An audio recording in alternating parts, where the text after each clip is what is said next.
ಬಳ್ಳಾರಿ ರಾಜಕೀಯ ಮತ್ತೆ ಸುದ್ದಿಯಲ್ಲಿದೆ. ಜನಾರ್ದನ ರೆಡ್ಡಿ ಮನೆ ಮುಂದೆ ಬ್ಯಾನರ್ ವಿಚಾರಕ್ಕೆ ನಡೆದಂತಹ ಗಲಾಟೆ ಕಾಂಗ್ರೆಸ್ ಕಾರ್ಯಕರ್ತನೊಬ್ಬನನ್ನ ಬಲಿ ಪಡೆದಿದೆ. ಆದರೆ ಈ ಘಟನೆ ರೆಡ್ಡಿ ಬ್ರದರ್ಸ್ಗಳನ್ನ ಒಂದುಗೂಡಿಸಿದೆ. ದಶಕಗಳಿಂದ ನಾನೊಂದು ತೀರಾ ನೀನೊಂದು ತೀರಾ ಅಂತಿದ್ದಂಥ ರೆಡ್ಡಿ ಬ್ರದರ್ಸ್ ಬಳ್ಳಾರಿ ಗಲಾಟೆಯಿಂದ ಮತ್ತೆ ಒಂದಾಗಿದ್ದಾರೆ. ಇದು ಬಳ್ಳಾರಿ ಪಾಲಿಟಿಕ್ಸ್ಗೆ ಇಂಟ್ರೆಸ್ಟಿಂಗ್ ತಿರುವು ಸಿಗೋ ಹಾಗೆ ಮಾಡಿತು. ಮತ್ತೊಮ್ಮೆ ರಿಪಬ್ಲಿಕ್ ಆಫ್ ಬಳ್ಳಾರಿ ಅನ್ನೋ ಸ್ಥಿತಿ ನಿರ್ಮಾಣವಾಗುತ್ತಾ ಅನ್ನೋ ಪ್ರಶ್ನೆ ಕಾಡ್ತಾ ಇದೆ.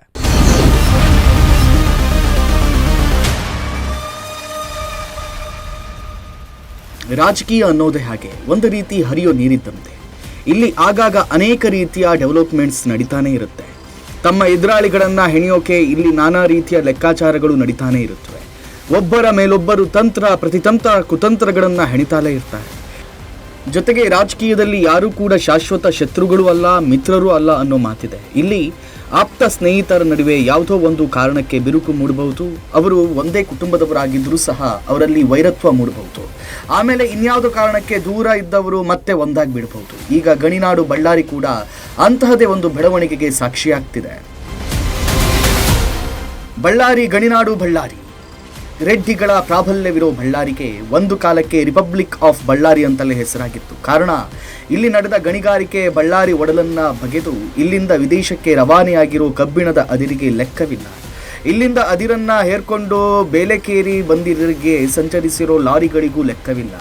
ಇಂತಹ ಬಳ್ಳಾರಿಯಲ್ಲಿ ತಮ್ಮದೇ ಆದ ಸಾಮ್ರಾಜ್ಯ ಕಟ್ಟಿಕೊಂಡಿದ್ದ ರೆಡ್ಡಿ ಬ್ರದರ್ಸ್ ಮಧ್ಯೆ ವೈಷಮ್ಯ ಮೂಡಿತ್ತು. ಅದ್ಯಾವುದೋ ಕಾರಣಕ್ಕೆ ರೆಡ್ಡಿ ಬ್ರದರ್ಸ್ ನಾನೊಂದು ತೀರಾ ನೀನೊಂದು ತೀರಾ ಅಂತಾಗಿದ್ರು. ಆದ್ರೀಗ ಇದೇ ರೆಡ್ಡಿ ಬ್ರದರ್ಸ್ ಮತ್ತೆ ಒಂದಾಗಿದ್ದಾರೆ. ತಮ್ಮ ನಡುವಿನ ಭಿನ್ನಾಭಿಪ್ರಾಯಕ್ಕೆ ಕಾರಣಕ್ಕೆ ರೆಡ್ಡಿ ಬ್ರದರ್ಸ್ ಒಬ್ಬರಿಂದ ಒಬ್ಬರು ದೂರಾಗಿದ್ರು. ಇದರಿಂದ ರೆಡ್ಡಿ ಬ್ರದರ್ಸ್ ಕಟ್ಟಿದ್ದಂಥ ರಾಜಕೀಯ ಕೋಟೆಯಲ್ಲಿ ಬಿರುಕು ಮೂಡಿತ್ತು. ದಶಕಗಳಿಂದ ದೂರಾಗಿದ್ದಂಥ ರೆಡ್ಡಿ ಬ್ರದರ್ಸ್ ಒಬ್ಬ ಜೊತೆಗೆ ವೇದಿಕೆ ಸಹ ಹಂಚಿಕೊಳ್ತಾ ಇರಲಿಲ್ಲ. ಅಷ್ಟೇ ಅಲ್ಲ, ಚುನಾವಣಾ ಅಖಾಡದಲ್ಲಿ ಒಬ್ಬರ ವಿರುದ್ಧ ಒಬ್ಬರು ಸೆಣಸಿದ್ರು ಕೂಡ ಅಷ್ಟರ ಮಟ್ಟಿಗೆ ಸಹೋದರರ ನಡುವೆ ವೈಮನಸ್ಸು ಮೂಡಿತ್ತು. ಆದ್ರೀಗ ದೂರಾಗಿದ್ದ ಇದೇ ರೆಡ್ಡಿ ಬ್ರದರ್ಸ್ ಮತ್ತೆ ಕುಚಿಕು ಅಂತಿದ್ದಾರೆ. ಹಳೆಯದೆಲ್ಲವನ್ನ ಮರೆತು ಗಾಲಿ ಬ್ರದರ್ಸ್ ಮತ್ತೆ ಒಂದಾಗಿದ್ದಾರೆ. ಅಷ್ಟಕ್ಕೂ ಯಾರು ಈ ರೆಡ್ಡಿ ಬ್ರದರ್ಸ್ ಅಂದ್ರೆ ಮಾಜಿ ಸಚಿವ ಗಣಿಧನಿ ಜನಾರ್ದನ್ ರೆಡ್ಡಿ, ಕರುಣಾಕರ್ ರೆಡ್ಡಿ ಹಾಗೂ ಸೋಮಶೇಖರ್ ರೆಡ್ಡಿ. ಒಂದು ಕಾಲದಲ್ಲಿ ಬಳ್ಳಾರಿ ಅಂದರೆ ರೆಡ್ಡಿ ಬ್ರದರ್ಸ್ ಅನ್ನೋ ಕಾಲವಿತ್ತು. ಬಳ್ಳಾರಿಯಲ್ಲಿ ಈ ಗಾಲಿ ಬ್ರದರ್ಸ್ ಅನ್ನ ಎದುರಾಕೊಂಡು ರಾಜಕೀಯ ಮಾಡೋದು ಸಾಧ್ಯವೇ ಇಲ್ಲ ಎಂದಂತಾಗಿತ್ತು ಆಗಿನ ಸ್ಥಿತಿ. ಅಷ್ಟರ ಮಟ್ಟಿಗೆ ಬಳ್ಳಾರಿ ಪಾಲಿಟಿಕ್ಸ್ ಮೇಲೆ ತಮ್ಮ ಹಿಡಿತ ಸಾಧಿಸಿದ್ರು ರೆಡ್ಡಿ ಬ್ರದರ್ಸ್. ಜೊತೆಗೆ ಇಡೀ ಬಳ್ಳಾರಿಯನ್ನ ಗಣಿಧೂಳು ಆವರಿಸಿದ್ದ ಕಾಲವದು. ಹೀಗಾಗಿ ಆಗ ಬಳ್ಳಾರಿಯನ್ನ ರಿಪಬ್ಲಿಕ್ ಆಫ್ ಬಳ್ಳಾರಿ ಅಂತ ಕರಿತಾ ಇದ್ರು. ಹಾಗಾಗಿ ಬಳ್ಳಾರಿ ರಾಜಕೀಯದಲ್ಲಿ ಎಲ್ಲವೂ ಕೂಡ ರೆಡ್ಡಿ ಸಹೋದರರ ಅಣತಿಯಂತಲೇ ನಡೆಯುತ್ತೆ ಅನ್ನೋ ಕಾಲವಿತ್ತು. ಇದಕ್ಕೆ ಆಗಿನ ಪ್ರತಿಪಕ್ಷದವರು ತೀವ್ರ ವಿರೋಧವಿತ್ತು. ಆದರೆ ಇದ್ಯಾವುದಕ್ಕೂ ಕೇರ್ ಮಾಡದ ಗಾಲಿ ರೆಡ್ಡಿ ಬ್ರದರ್ಸ್ ಬಳ್ಳಾರಿ ಪಾಲಿಟಿಕ್ಸ್ನಲ್ಲಿ ತಮ್ಮ ಹಿಡಿತವನ್ನ ಮುಂದುವರಿಸಿದರು. 2008ರಲ್ಲಿ ಕರ್ನಾಟಕದಲ್ಲಿ ಮೊದಲ ಬಾರಿಗೆ ಬಿಜೆಪಿ ನೇತೃತ್ವದ ಸರ್ಕಾರ ಅಧಿಕಾರಕ್ಕೆ ಬಂದಿತ್ತು. ಹಾಗಾಗಿ ಕರ್ನಾಟಕವನ್ನ ಬಿಜೆಪಿ ಪಾಲಿಗೆ ದಕ್ಷಿಣ ಭಾರತದ ಹೆಬ್ಬಾಗಿಲು ಅಂತ ಕರೀತಾರೆ. ಯಾವಾಗ 2008ರಲ್ಲಿ ಬಿಜೆಪಿ ನೇತೃತ್ವದ ಸರ್ಕಾರ ಅಧಿಕಾರಕ್ಕೆ ಬಂತೋ ಆಗಲೇ ನೋಡಿ ಗಣಿಧನಿಗಳಾದ ರೆಡ್ಡಿ ಬ್ರದರ್ಸ್ ಅದೃಷ್ಟ ಕುಲಾಯಿಸಿತ್ತು. ಆ ಟೈಮಲ್ಲಿ ರೆಡ್ಡಿ ಬ್ರದರ್ಸ್ ಒಗ್ಗಟ್ಟಾಗಿ ರಾಜಕೀಯ ಅಖಾಡಕ್ಕೆ ಇಳಿದ್ರು. ಬಿಜೆಪಿ ಸರ್ಕಾರದ ಸಮಯದಲ್ಲಿ ಮುಖ್ಯವಾಗಿ VS ಯಡಿಯೂರಪ್ಪ CM ಆಗಿದ್ದ 2008ರಿಂದ 2016ರ ಅವಧಿಯಲ್ಲಿ ಬಳ್ಳಾರಿಯ ಮೇಲೆ ರೆಡ್ಡಿ ಸಹೋದರರ ಹಿಡಿತ ಜೋರಾಗಿತ್ತು. ಅದೇನಾಯ್ತೋ ಗೊತ್ತಿಲ್ಲ, 2011ರ ಸಮಯಕ್ಕೆ ರೆಡ್ಡಿ ಸಹೋದರರಲ್ಲಿ ವೈಮನಸ್ಸು ಶುರುವಾಗಿತ್ತು.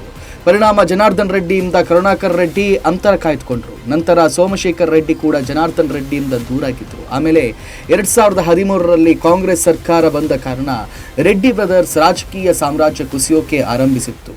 ಆಮೇಲೆ ಸರ್ಕಾರ ಗಣಿಗಾರಿಕೆ ಕೇಸ್ನಲ್ಲಿ ಜನಾರ್ದನ್ ರೆಡ್ಡಿ ಅರೆಸ್ಟ್ ಆಗಿ 3.5 ವರ್ಷಗಳ ಬಳಿಕ ರಿಲೀಸ್ ಆಗಿದ್ದೆಲ್ಲವೂ ಕೂಡ ಈಗ ಇತಿಹಾಸ. ಆದ್ರೀಗ ಬಳ್ಳಾರಿನಲ್ಲಿ ನಿಧಾನವಾಗಿ ಪರಿಸ್ಥಿತಿ ಬದಲಾಗ್ತಾ ಇದೆ. ಬೇರೆ ಬೇರೆಯಾಗಿದ್ದಂಥ ರೆಡ್ಡಿ ಬ್ರದರ್ಸ್ ಭಿನ್ನಾಭಿಪ್ರಾಯ ಮತ್ತು ಮತ್ತೆ ಒಂದಾಗಿದ್ದಾರೆ. ಕರುಣಾಕರ್ ರೆಡ್ಡಿ ಹಾಗೂ ಸೋಮಶೇಖರ್ ರೆಡ್ಡಿ ನೇರ ಜನಾರ್ದನ್ ರೆಡ್ಡಿ ನಿವಾಸಕ್ಕೆ ಆಗಮಿಸಿ ಒಗ್ಗಟ್ಟಿನ ಸಂದೇಶ ಸಾರಿದ್ದಾರೆ. ಜೊತೆಗೆ ಒಂದು ಕಾಲಕ್ಕೆ ಪರಮಾಪ್ತ ಸ್ನೇಹಿತರಾಗಿದ್ದಂಥ ಜನಾರ್ದನ್ ರೆಡ್ಡಿ ಹಾಗೂ ಶ್ರೀರಾಮುಲು ಮಧ್ಯೆ ಮುನಿಸು ಉಂಟಾಗಿತ್ತು. ಹಾಗಾಗಿ ಉಭಯ ನಾಯಕರ ಮಧ್ಯೆ ಮೊದಲಿದ್ದ ಬಾಂಧವ್ಯ ಕೂಡ ಇರಲಿಲ್ಲ. ಆದ್ರೀಗ ರಾಮುಲು ಕೂಡ ಜನಾರ್ದನ್ ರೆಡ್ಡಿಗೆ ಸಾಥ್ ಕೊಟ್ಟಿದ್ದಾರೆ. ತನ್ನ ಕುಚಿಕು ಗೆಳೆಯನ ಪಕ್ಕದಲ್ಲೇ ಕೂತು ಕಾಂಗ್ರೆಸ್ ವಿರುದ್ಧ ಅಬ್ಬರಿಸಿದ್ದಾರೆ. ಅಷ್ಟಕ್ಕೂ ನಾನೊಂದು ತೀರಾ ನೀನೊಂದು ತೀರಾ ಅಂತಿದ್ದಂಥ ರೆಡ್ಡಿ ಬ್ರದರ್ಸ್ ಹಾಗೂ ಕುಚಿಕು ಗೆಳೆಯರು ಒಂದಾಗೋಕೆ ಕಾರಣ ಅದೊಂದು ಗಲಾಟೆ. ಅದ್ಯಾವುದು ಅಂದರೆ ಜನಾರ್ದನ್ ರೆಡ್ಡಿ ಮನೆ ಮುಂದೆ ನಡೆದ ಬ್ಯಾನರ್ ಗಲಾಟೆ. ಇದೇ ಜನವರಿ 1ರ ರಾತ್ರಿ ಮಾಜಿ ಸಚಿವ ಜನಾರ್ದನ್ ರೆಡ್ಡಿ ನಿವಾಸದ ಬಳಿ ಗಲಾಟೆ ನಡೆದಿತ್ತು. ಮಹರ್ಷಿ ವಾಲ್ಮೀಕಿ ಪುತ್ಥಳಿ ಅನಾವರಣ ಕಾರ್ಯಕ್ರಮ ಬ್ಯಾನರ್ ಕಟ್ಟೋ ಸಂಬಂಧ ಅಲ್ಲಿ ಗಲಭೆ ಉಂಟಾಗಿತ್ತು. ಈ ವೇಳೆ ನಡೆದಂಥ ಜನಾರ್ದನ್ ರೆಡ್ಡಿ ಮನೆ ಮೇಲೆ ಕೂಡ ಫೈರಿಂಗ್ ನಡೆದಿತ್ತು. ಇದೇ ವೇಳೆ ಉಂಟಾದ ಫೈರಿಂಗ್ನಲ್ಲಿ ಕಾಂಗ್ರೆಸ್ ಕಾರ್ಯಕರ್ತ ರಾಜಶೇಖರ್ ಎಂಬಾತ ಬಲಿಯಾಗಿದ್ದ. ಈ ಘಟನೆ ಈಗ ಬಳ್ಳಾರಿ ರಾಜಕೀಯದಲ್ಲಿ ದೊಡ್ಡ ಸಂಚಲನವನ್ನು ಸೃಷ್ಟಿಸುತ್ತಿದೆ. ಎರಡೂ ಪಕ್ಷದವರು ಒಬ್ಬರ ಮೇಲೊಬ್ಬರು ಕೇಸು ಎರಚಿಕೊಳ್ಳೋದಕ್ಕೆ ಶುರು ಮಾಡಿದ್ದಾರೆ. ಗಲಭೆಗೆ ಶಾಸಕ ಭರತ್ ರೆಡ್ಡಿಯೇ ಕಾರಣ ಅನ್ನೋದು ಜನಾರ್ದನ್ ರೆಡ್ಡಿ ಆರೋಪವಾದರೆ, ಇದು ರೆಡ್ಡಿ ರಾಮುಲು ಪ್ರಾಯೋಜಿತ ನಾಟಕ ಅನ್ನೋದು ಕಾಂಗ್ರೆಸ್ ನಾಯಕರ ಆರೋಪ. ಘಟನೆ ಸಂಬಂಧ ಶಾಸಕ ನಾರಾ ಭರತ್ ರೆಡ್ಡಿ, ಜನಾರ್ದನ್ ರೆಡ್ಡಿ ಮೇಲೂ ಕೂಡ ಪ್ರಕರಣ ದಾಖಲಾಗಿದ್ದು 40ಕ್ಕೂ ಹೆಚ್ಚು ಜನರನ್ನ ಪೊಲೀಸರು ತಮ್ಮ ವಶಕ್ಕೆ ಪಡೆದಿದ್ದಾರೆ. ಗಲಭೆಗೆ ಬಂದಿದ್ದ ಜನರು ನನ್ನನ್ನೇ ನೇರವಾಗಿ ಟಾರ್ಗೆಟ್ ಮಾಡಿದ್ರು, ನನ್ನ ಕೊಲ್ಲೋದಕ್ಕಾಗಿಯೇ ನನ್ನ ಮೇಲೆ ಫೈರಿಂಗ್ ಮಾಡಿದ್ರು, ನನಗೆ ಜೀವ ಬೆದರಿಕೆ ಇದೆ, ಇದೆಲ್ಲಕ್ಕೆಲ್ಲ ಶಾಸಕ ನಾರಾ ಭರತ್ ರೆಡ್ಡಿಯೇ ಕಾರಣ ಅಂತ ಜನಾರ್ದನ್ ರೆಡ್ಡಿ ನೇರ ಆರೋಪ ಮಾಡಿದ್ರು. ಜೊತೆಗೆ ಫೈರ್ ಆದ ಬುಲೆಟ್ಗಳನ್ನು ಕೂಡ ಪ್ರದರ್ಶನ ಮಾಡಿದ್ರು. ಆದರೆ ಇದಕ್ಕೆ ತಿರುಗೇಟು ಕೊಟ್ಟಂತ ಕಾಂಗ್ರೆಸ್ ನಾಯಕರು ಇದೆಲ್ಲ ಜನಾರ್ದನ್ ರೆಡ್ಡಿ ಹಾಗೂ ಶ್ರೀರಾಮುಲು ಪ್ರಾಯೋಜಿತ ಗಲಭೆ, ಮಹರ್ಷಿ ವಾಲ್ಮೀಕಿ ಪುತ್ಥಳಿ ಅನಾವರಣ ಕಾರ್ಯಕ್ರಮ ಕೆಡಿಸಬೇಕು ಅಂತಾನೆ ರೆಡ್ಡಿ ಈ ಕೃತ್ಯವನ್ನ ಎಸಗಿದ್ದಾರೆ ಅಂತ ಆರೋಪಿಸಿದೆ. ಜೊತೆಗೆ ಬಳ್ಳಾರಿಯನ್ನ ರೆಡ್ಡಿ ಸಹೋದರರು ಹಾಗೂ ರಾಮುಲು ಮತ್ತೆ ರಿಪಬ್ಲಿಕ್ ಆಫ್ ಬಳ್ಳಾರಿ ಮಾಡೋಕೆ ಹೊರಟಿದ್ದಾರೆ, ಯಾವ ಕಾರಣಕ್ಕೂ ಅದಕ್ಕೆ ಅವಕಾಶ ನೀಡಲ್ಲ ಅಂತ ಅಬ್ಬರಿಸಿದ್ದಾರೆ. ಮಾಜಿ ಸಚಿವ ಜನಾರ್ದನ್ ರೆಡ್ಡಿ ಹಾಗೂ ನಾರಾ ಸೂರ್ಯನಾರಾಯಣ ರೆಡ್ಡಿ ಕುಟುಂಬದ ಮಧ್ಯೆ 20 ವರ್ಷಗಳ ರಾಜಕೀಯ ದ್ವೇಷವಿದೆ. ಈಗ ಸೂರ್ಯನಾರಾಯಣ ರೆಡ್ಡಿ ಪುತ್ರ ನಾರಾ ಭರತ್ ರೆಡ್ಡಿ ಬಳ್ಳಾರಿಯಲ್ಲಿ ಶಾಸಕರಾಗಿದ್ದಾರೆ. ಹಾಗಾಗಿ ಭರತ್ ರೆಡ್ಡಿ ಕಾಲದಲ್ಲೂ ಕೂಡ ಈ ದ್ವೇಷ ರಾಜಕಾರಣ ಮುಂದುವರೆದಿದೆ.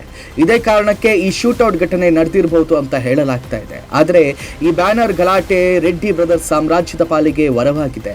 ಈ ಗಲಾಭೆಯಿಂದ ದೂರಾಗಿದ್ದಂಥ ರೆಡ್ಡಿ ಸಹೋದರರು ಒಂದಾಗಿದ್ದಾರೆ. ಜೊತೆಗೆ ರೆಡ್ಡಿ ಕುಚುಕು ಗಡಿಯ ರಾಮುಲು ಕೂಡ ರಾತ್ರೋರಾತ್ರಿ ರೆಡ್ಡಿ ನಿವಾಸಕ್ಕೆ ಧಾವಿಸಿ ರೆಡ್ಡಿ ಜೊತೆ ನಾವಿದ್ದೀವಿ ಅನ್ನೋ ಸಂದೇಶವನ್ನ ಸಾರಿದ್ದಾರೆ. ಒಟ್ನಲ್ಲಿ ಈ ಬೆಳವಣಿಗೆಯಿಂದ ಬಳ್ಳಾರಿ ಮತ್ತೆ ರಿಪಬ್ಲಿಕ್ ಆಫ್ ಬಳ್ಳಾರಿ ಆಗುತ್ತಾ ಅನ್ನೋ ಪ್ರಶ್ನೆ ಕಾಡ್ತಿರೋದು ಸುಳ್ಳಲ್ಲ.